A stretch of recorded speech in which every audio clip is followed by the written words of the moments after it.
Hey coaches, this is Jason Hansot with the Pro Style Spread Offense podcast, and today we're going to be talking about identifying coverages.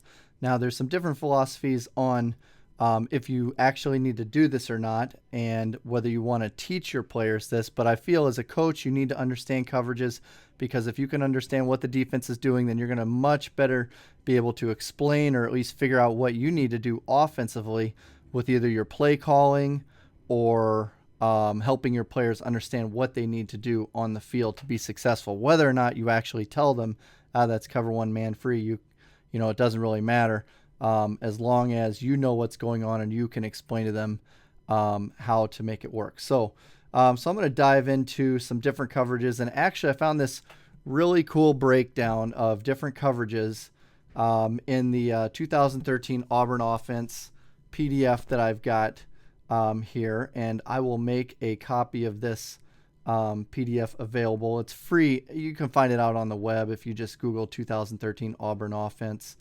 I'm pretty sure you'll find it pretty easily. It's definitely not like it's a secret or anything. And the question is it a real legit Gus Malzahn offensive playbook? It seems like it is. If it isn't, somebody sure put a heck of a lot of work into making it be an amazing resource. And I have no idea who that would be. All right, so yeah, let's get started with breaking down cover one or man free, and let's see what we can learn from Gus Malzahn's breakdown of strengths and weaknesses, coaching points, and recognition keys. This is a good breakdown, by the way. If you're going to teach your quarterbacks or offensive players about a defense, I like the idea of drawing it up and then putting some coaching points, some recognition keys, some strengths, and then weaknesses. This is the big one right here, strengths and weaknesses. And that way your players will understand why you're doing what you're doing. And again, you're trying to build up their coaching or their playing IQ.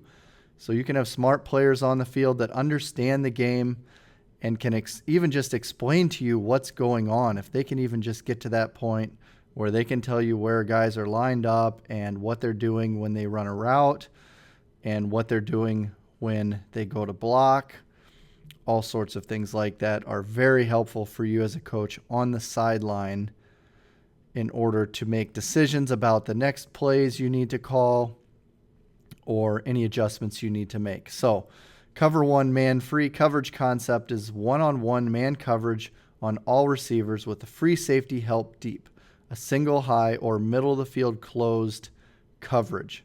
So single high means you have one single high free safety here in the middle of the field. And cover three is also a single high, even though the corners are dropping in cover three. But when they say single high or two high, they're referring to how many safeties are back here. And it's either one or two is your only option in football, unless you've got some kind of a prevent defense where you put three high. Because anybody that will put three high, they're sacrificing way too many numbers down here to be able to still be effective in stopping gap runs or anything else going on down here. So single high, middle of the field close. Let's talk about that. Another concept or name that I like and have used and have taught kids is to identify, is it middle of the field closed or middle of the field open? And that's a good indicator of what the coverage is. If it's middle of the field closed, it can only be cover one or cover three. And that right there. So if there's a free safety or a defender deep in the middle of the field, by saying it's closed, it means you don't want to run there. There's a defender there. That's all you're saying. If it's open and there's two safeties here and here, that leaves a big open space in the middle. You do want to run there. So middle of the field closed means don't run there. If you're running a seam read, if you're running like an all-go route, stay on the hash. Stay away from that closed position in the middle of the field. If it's open, then you want to run your post route into that opening. So I like that way of identifying and teaching middle field closed, middle field open. Coaching points. So the purpose of man free is to be able to account for all eligible receivers. Have deep free safety help and pressure with 5 or 6. Defensive backs can play press or loose man. So if you run straight man all across and don't have anyone up top here, offensive coaches are going to challenge you. They're going to try to find a matchup, one of their best receivers, and just beat your guy deep, one-on-one coverage. And that's really hard to cover. All right, because maybe your corners, maybe 1 or 2 of your guys can cover a guy man-to-man, but not real likely that when you get the matchup of your best receiver on their best linebacker, even if he's their best linebacker, he can't cover. And even if, there's a lot of ifs, even if he is their best receiver, he still might not be able to cover a receiver because the defender doesn't know where the receiver's going. He doesn't know if he's going to run a fade route or a post route. And there's so much open space here that the offensive receiver literally just has to run away from the corner. So adding this free safety in the middle as a defender now makes that more difficult. Now the corner knows that he has help in here. He doesn't have to worry about his guy just running away from him here. He can jam him. He can play press coverage on him, and he can run with him on the fade. He can force him outside, which is the point of press coverage, is to not let your man release inside at all to where he can run away from you under here. And by forcing you outside, he forces you into the worst possible, the lowest percentage pass route in football that you can attempt to complete, which is a fade route. The absolute lowest. As an offensive coach, if you are throwing a lot of fades, unless you're at some level where you have some freak of nature here who can literally catch, 5 or 6 out of 10 over, it doesn't even matter who, somebody who's, 6'7" and this guy's 5'10". And if that's the case, that's not even a legit football matchup strategy. Like come on. Of course you're going to do that. You don't have to practice that you don't need to be throwing that all the time. But if you're trying to throw fades and you have pretty much equal talent here, or even if he's just a little bit better, or even I've seen some guys that are pretty good. They're legitimately a lot better, but the quarterback's not legitimately a lot better than everybody else, and he can't throw that ball accurately enough to complete it enough times. So why would you keep throwing fades all the time when it's the lowest percentage play in football? That's what the corner wants you to do. He wants you to release outside and throw a fade. He does not want you to get inside. So cover 1, man free, that's the whole point. Single high. He's going to help these guys out. He's going to give them yet another reason not to go inside. So corners forcing them outside, free safeties inside. They want everything to be attempted to be completed out here. Yes, now you can pressure with 5 or 6 defenders. So if the offense is in a formation here, a 2x2, and a back here, you can man up all across the board, have the linebacker play man on the back, and now you've got everyone covered. And you can bring 1, 2, 3, 4, 5. Bring 5 defenders and have everyone covered 100%. So if they do try and throw it out there with your blitz, now you can run a 5-man blitz or stunt package. Anything you want to do in here as long as you have your gaps covered. And the offense has to deal with that. So offensively, we learn now that DBs are responsible for their man one-on-one, but do have free safety help in the deep middle. The free safety help allows defensive backs to press and get hands on wide receivers. Free safety plays as deep help to the entire field, like a center fielder reading the quarterback's eyes. Okay, now what you can do against this is if you have two players that can beat man coverage vertically, and you got to work it. You can't just expect these guys to go out there and run straight down the field and not get collision, because if they get collision, that play is over. They have to be very good at stemming this defender, pushing him outside, or if he's on an inside shade, pushing him inside and then breaking away, getting past that defender without getting contacted. So work on that drill.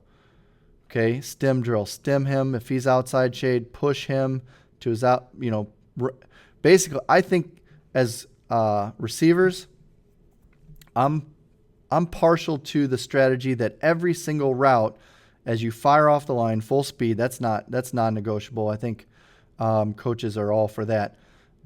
You should run directly at the defender. There's nothing worse as a defender than trying to figure out where that receiver is going to go when you are running right at him and trying to step on his toes.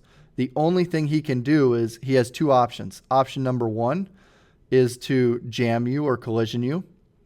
Option number two is to get the heck out of there and start backpedaling or dropping back so he doesn't get burned, because you're coming full speed at him. So teach your receivers to run full speed directly at the defender, and then before he gets in range, in contact range, make a cut. That's how you'll get open every single time off of a single cut. And that's why it's so difficult if the receivers know how to run the route properly against a man defender who's playing soft coverage. It's so difficult to defend this. So again, back to the route that I would suggest, if you have two receivers that can blow past their defenders and get vertical up the hash. All right, these hashes are really tight here. This is college, and even it actually looks more like pro hashes, so they would legitimately be drawn out here for college and even wider for high school. But if they can get past that guy without being collision, now you have a 2-on-1 situation, and this is your 4 verts. And if they're pressing here, yeah, you could send him vertical, but you don't even have to. You could run a slant with verts inside and have your quarterback pick the best matchup. He can check and see if these guys clear. If they can clear, then he's got 2-on-1. Take your most open receiver right here as he's streaking down the field by you can either teach your quarterback to look the safety off to one side and then throw backside. That's a good strategy. Or just as he's dropping back, keep his eyes on the free safety. And this takes a little bit better of an arm, but then to throw it in the window before the safety can break on it. And that's a little bit more iffy because you've got to have a good arm to get it there before the free safety can break on it, because he's going to break once you pull the trigger. That's why I think it's a much better strategy to get your quarterback reading 1 to 2. All right, give him a progression. First look here, and with an eye on the safety and an eye on the strong safety. If he's not collisioned and the safety doesn't play over, you can throw it in there. Okay, but what's probably going to happen is if he clears, no collision, and the free safety starts to play over the top, boom, now we're looking backside. And this guy better have gotten a free release, because if he did, he should be wide open. Throw it backside right there. That's the best way, in my opinion, to run those inside seam routes and get him open. Let's move on down to recognition keys. Safeties are always your first key. There will be one deep. So quarterback comes to the line. He's checking those safeties. Middle of the field open, middle of the field closed. But if they do roll from too high, it could happen after the snap.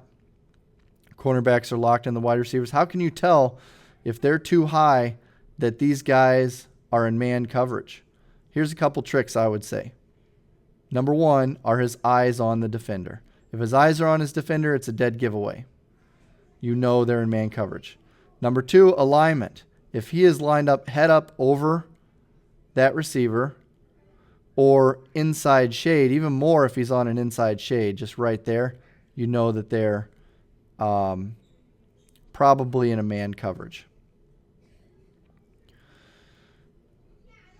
So if they were in a zone coverage, the reason that they're playing man is so that they can play this man closely and take away anything that happens right away. If they're in zone, they're going to kind of cheat. They're going to play the apex, play halfway, because the point of a zone coverage is if you read run, you play run. If you read man, you play. If you read pass, you play your man. So again, I think the alignment and the eyes really will be telltales. Plus, you've got the free safety deep over the top. It's man free. And again, you have to scout teams and understand if you go into a game blind and have no idea and are trying to figure it out, it might take you halftime to figure it out. Oh, okay, that's man free. Yeah, see, because he ran with him. Yeah, his eyes are on him. You can read the keys, but it's hard to tell unless you've scouted them. So the importance of having film of your opponent or getting out there and watching them live, making notes about their coverage and their alignments is critical. Some cover three, so some cover ones will play soft coverage, and that is a little more difficult to tell that they're in man. But again, once you've identified that corner's going with the receiver wherever he goes, you can tell. And his technique will be a back pedal, and it should be a turn into his man. So he should be turning his back to the quarterback if he's playing true man technique. Now, if he's doing a zone drop, meaning he's dropping, keeping his hips open to the quarterback, his eyes on the quarterback, and he's bailing, all right, sideways, getting depth over the top of the receiver, he could still be in man. You can run man coverage with zone technique. There's nothing wrong with that. Just like you can run zone technique with man coverage, although that one in my mind is a little more difficult because I think when you turn your back to the quarterback, you become a 100% man defender. He could still be in man. And there you've got to just determine, is he staying with him everywhere he goes? Does he break off his man to pick any other receivers up? Are the other receivers locked in? That's how you can tell. Is there a back assigned to this running back, a linebacker assigned to this running back? That's the way you can tell. So linebacker's responsible for the back. If the back protects, look for him to pressure as well. And so this is kind of a double-edged sword. This is like, again, what comes first? Does the blitz come first or the blocker? Defensive coordinators don't really have the upper hand, but you could get caught in something here where you're just not sure. If this guy is doing a check release, if he checks to see if he comes and then releases, and while he's checking for that fraction of a second, he decides, oh, he's not leaving, so I'm coming, then he's got to stay in and protect. Or stay in and protect. Usually, if you've got 5 here, 1, 2, 3, 4, 5, the line can handle 5 and the back has the 6th. So again, they're playing this game here of I might release if I'm check releasing, but only if he's not coming because I've got to be here to pick him up. So you might try some quick routes. If he keeps coming while he's checking, have him release and see if he covers him, because if you might have a wide open swing route right here that's uncovered. He can't get to the quarterback in time. Just take a one step and throw that quick halfback bubble out here and have these guys run their man off, and you're off to the races. So I do like halfback bubble against this, or better yet, run your halfback bubble slant where you motion and then run him out here, and then he comes and then he runs a slant and there's a huge void in here. I love that play. You can run that. That's a beautiful play against man because you just got to get a good ball player here to make a break inside, and it's pitch and catch. Strengths of the coverage is playing man on all backs and receivers with the ability still to have a free safety deep. The defense can also still blitz and pressure with 5 or 6. With free safety help, defensive backs can press and get their hands on receivers quick. So definitely the strengths are they're applying pressure to you, and you need to find some quick outlets, quick releases to get the ball to. It's difficult to run the ball against this, although when they're bringing pressure, what you can do is look for, you can still run it against it. It's not, I think, okay, once again, let's look at our numbers here. Do we have enough blockers? We have 6 defenders here and 5 blockers. So you're going to have to option somebody, which you could option away from pressure, option over here, and again, run guys off. So a speed option is a good idea. But if you're not going to speed up, if you're not going to option somebody, you could run a zone read would work also. Everybody gets picked up. Power read, again, that's another way to option someone. But if you're not going to option someone, then what I recommend you do is get a blocker in here. Have your quarterback be the runner if you still want to run the ball. All right? And you could even go wildcat. All right? Get a fullback and a halfback, direct snap it to the halfback, run straight up power, run straight up ISO. Any of those plays, or run a zone insert, or a split zone look. Have him at the wing, or come across, fake it to him, run counters. Counters are great. Fake, he fills right here, pull. If your quarterback can run the ball, you can get some nasty backfield cross action in here with the quarterback counter. That is a great play call against that. Because again, if the defense is sound and they're playing every gap sound, then you have a blocker for every gap. Weaknesses of the coverage. Running backs are lined up on linebackers. So that's where I was talking about, running that bubble out here.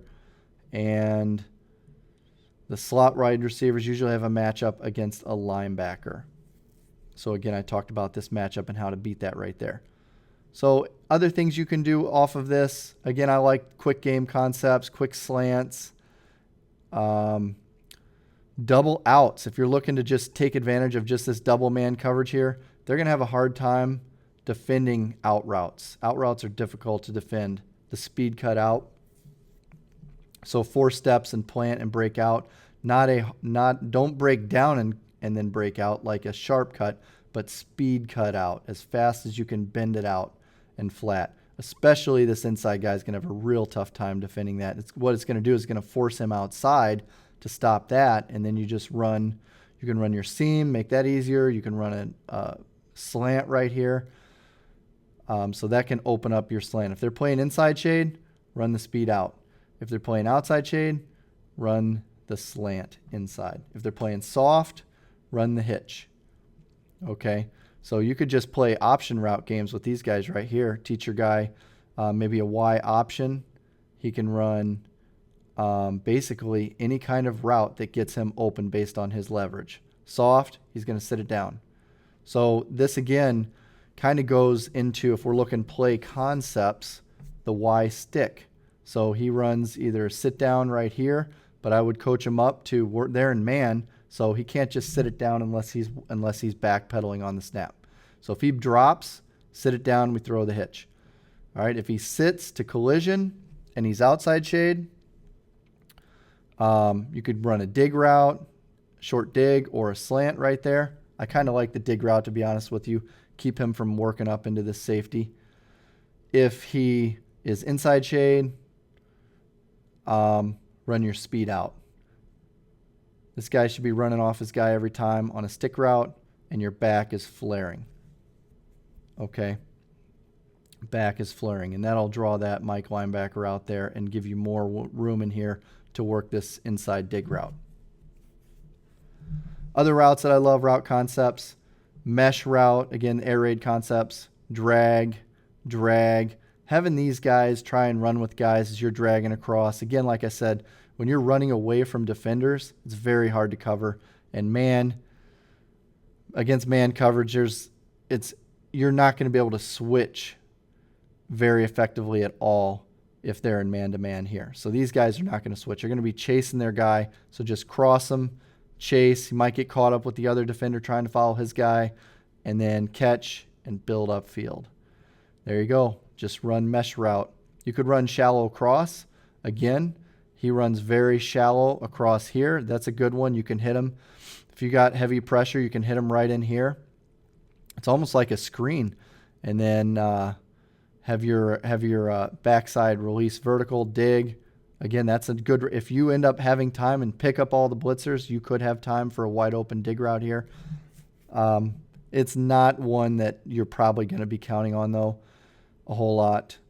But I would definitely look to just get the ball out and give your guy room to run on that shallow cross right there.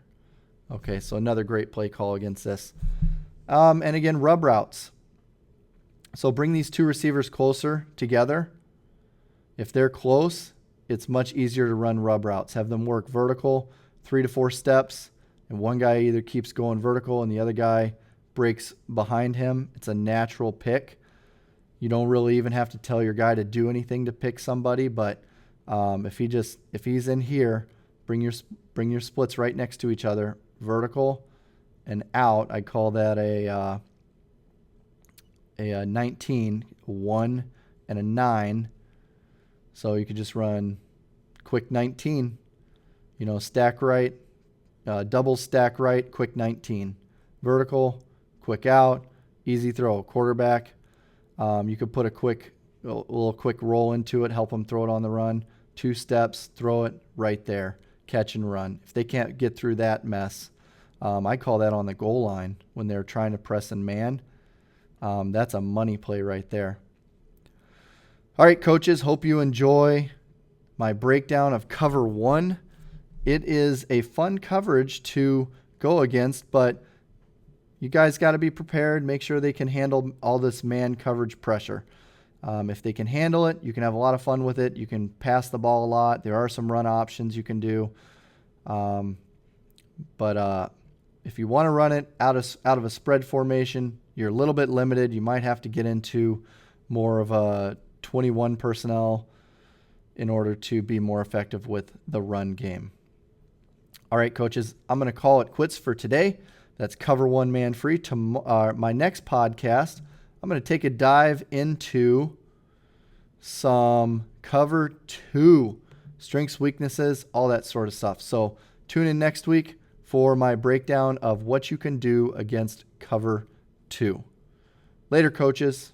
Don't forget to grab this Auburn offense PDF breakdown. It'll be on the website or a podcast link in the show notes.